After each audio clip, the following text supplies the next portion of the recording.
Hello beautiful soul! Welcome back to my channel. This is Meisha Ame from Japan, Gemini Kabayan. This reading is for you. Kamusta ang iyong kaperahan this July 2024? Tingnan natin. Maraming salamat muna sa aking subscriber. Ala.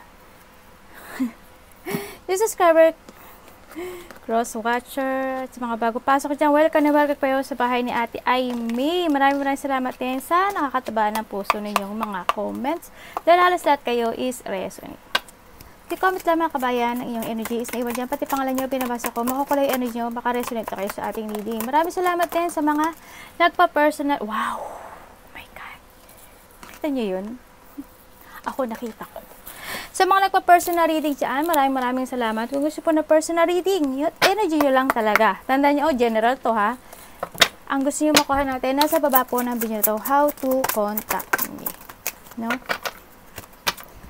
Gemini Kabayan, general reading tayo. Kuhanin mo lang sa'yo at itapon ang hindi naman. Ala, ang dami naman. Tapon ang hindi para sa'yo. Maaring ito is a vice versa, okay? Maaring energy mo, energy ng person mo, o energy ng malapit sa puso mo. Maaring nangyayari, o mangyayari pala. Use your own intuition, lawakan natin ang ating isipan. Gemini,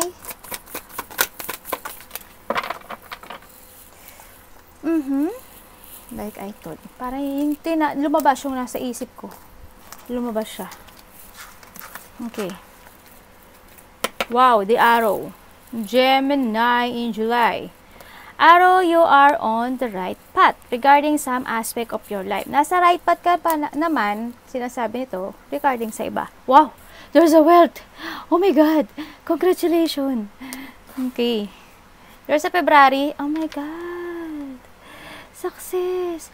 February, there's something happen nung this February or mga, hindi ko alam kung anong meron sa February. Sa'yo, baka may nangyari in February yung problema, storm, mga hindi inaasahan, maaaring ganun, or next year ng February, okay? Success! The wishbone! Oh my goodness, ano yan? Ha? Talaga? Oh my God. Gemini, nangyari sa'yo?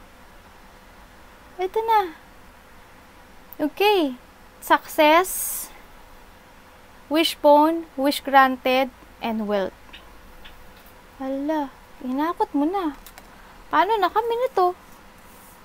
Congratulations. Well, congrats, no? And syempre, we have the leg. Stepping into a new experience. Siguro yung iba sa inyo, you're now in a situation na may nagbukas na bagong pintuan, opportunity, yan, maaring ikaw is mag-i-step up na, or magkakaroon na ng pag-angat, no, or magkaka-level up ang iyong situation right now. Yun, mga ganun ako nakita, no. And they have the lion. This is time to act. Okay, yung mga dyan na stagnant dyan at mga walang ginagawa at hindi makapag-desisyon sa buhay, siguro this is the time to act. No? This is the time. Maging lion ka, maging matapang, ganyan, sumubok. Yun, taging matatag. And kung ano man tong act, you need to act. Okay? And the hands shake.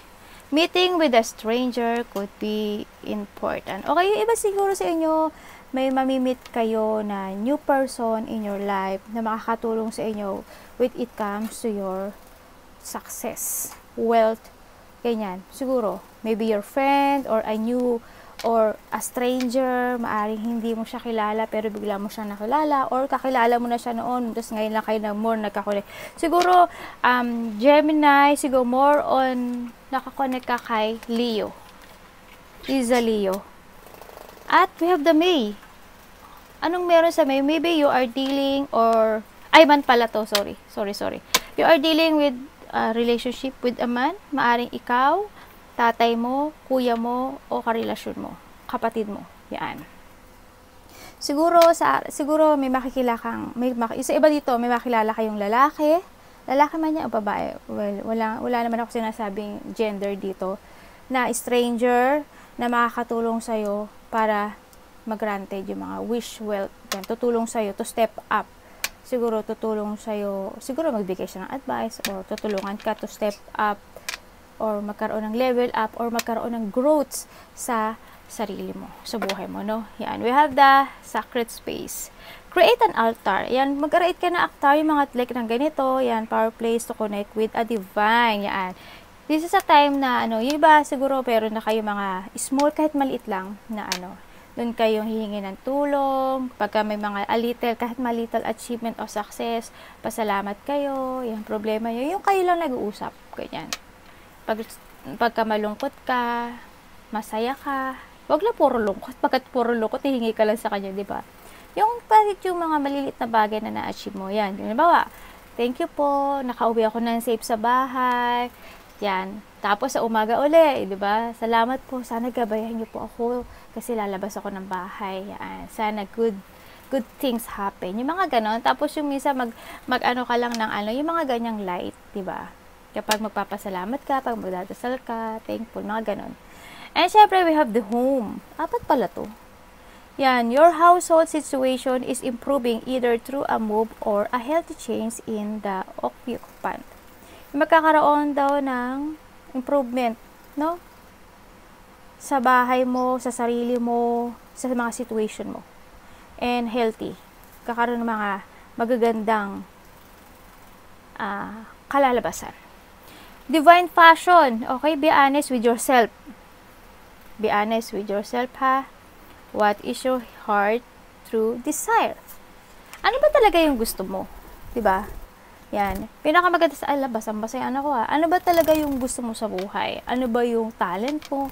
Ano ba yung gusto mo mangyari sa buhay mo in the future? Ano ba yung ngayong nararamdaman mo? You need to listen to yourself, to your heart.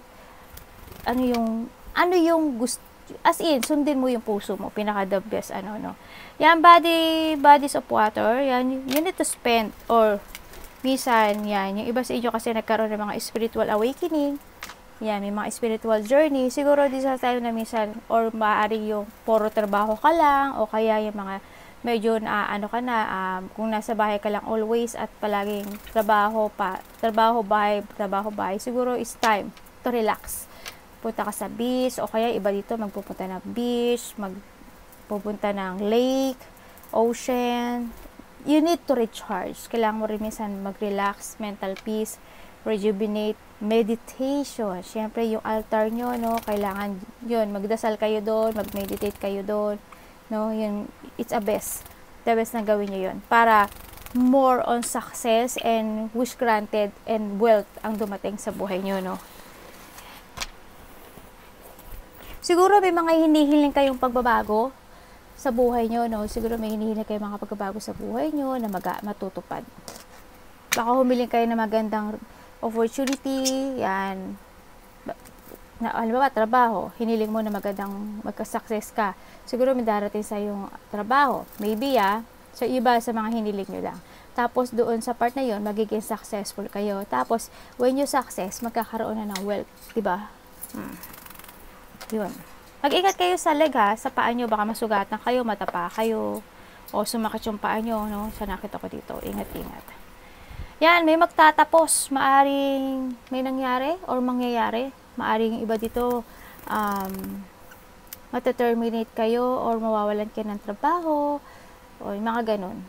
Yan, siguro umalis kayo sa trabaho. Yan, may magtatapos sa buhay nyo.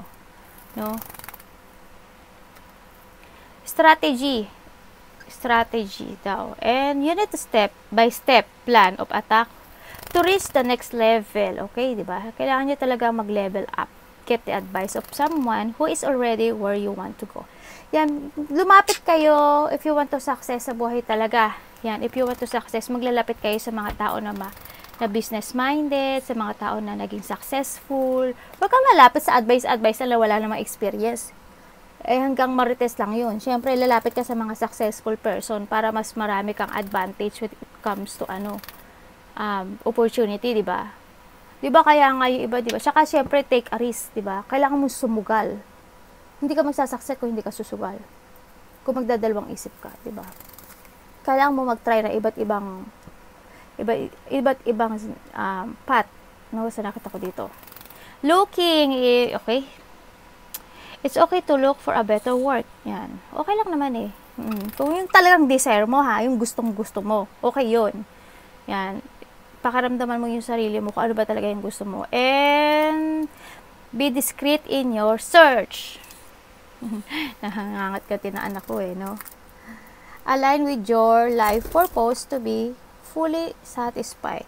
I-align mo yung sarili mo sa gusto mo at ano yung tinatakbo ng puso mo. You need to follow your heart. Yung gusto mo, yung desire mo. No, listen to your heart. Listen to yourself. No? Tingnan natin. Ang ganda naman yung card mo. Siguro, ano lang. Ikaw rin ang gagawa to step up. No? Nasa sa'yo yun. Para magkaroon ng success sa buhay mo. Siguro may situation. Ala, anak ko, ningat-ngat mo yan. Loka-loka. Doon, anak. Tingnan natin ang iyong July 2024. Kamusta po ang kaparehan ni Gemini? This July 2024. Please show me.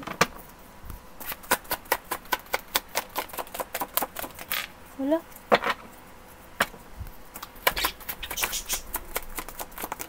Thank you po. Diba dito may problema sa pera ha? May mga pagsisisi. Wow, may papasok na pera.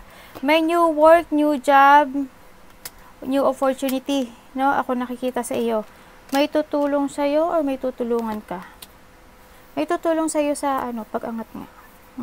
Matatapos na daw yung problema mo. Yes, may biglang nangyari o may biglang mangyayari.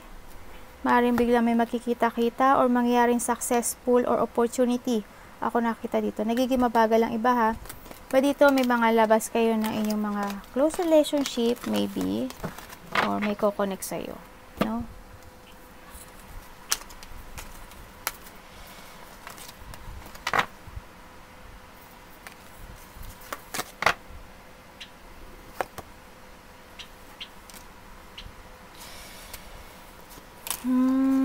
Okay, iba hirap pa.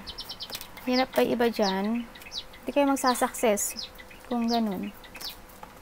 Okay, so nakita ko sa inyo dito, yung iba dito is hindi stable ang buhay. Hindi ganun ka-stable. So nakita ko dito, may mga sitwasyon ako na nakita na nagkakaroon kayo ng self-doubt. No? Yan, nagkakaroon ng hindi ko alam kung umalis ba kayo sa trabaho niyo. May inilet go daw kayo eh.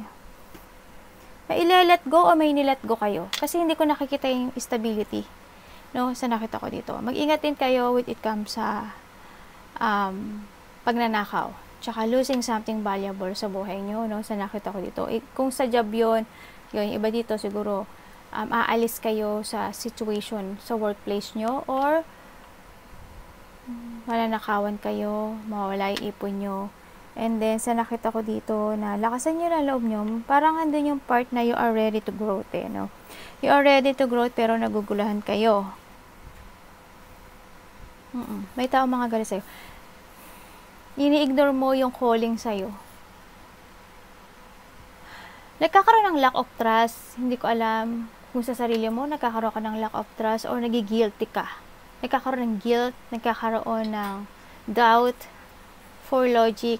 Yung iba dito parang nahi-hate nyo yung sarili nyo. Yun ang nakikita ko dito. Medyo magulo yung isip. Kung parang hindi nila alam ata kung saan ang kanilang tatahakin na goal. Yeah, may pagkalito. In a workplace, medyo may kakaroon ng agrumento, no? Or medyo naiirita ka siguro, ganyan. May mga competition, tsaka magulo. With it comes sa parang ganun, para may competition or may nag-aaway-aaway na magkakapatid sa ito. Parang ganun. No? Medyo magulo yung isip mo. Siguro din sa time na rin na panindigan mo kung ano yung lumabas sa iyo na opportunity or well, nasa sa iyo naman talaga yun eh. Kasi kung hindi ka lalabas sa comfort zone mo or hindi ka agad or maguguluhan ka, hindi mo to makakamit itong mga to. Siguro there is someone here na tutulong sa'yo. Ang nakita ko ito may tutulong sa'yo. Para to success. Yun ang nakita ko. Siguro, it's up to you na rin kung i-accept mo yung tulong na yun. No? Medyo nandito ka pa sa pag-iisip ng buhay mo kung gusto mong i-start itong opportunity na to na dumating na biglaan sa buhay mo.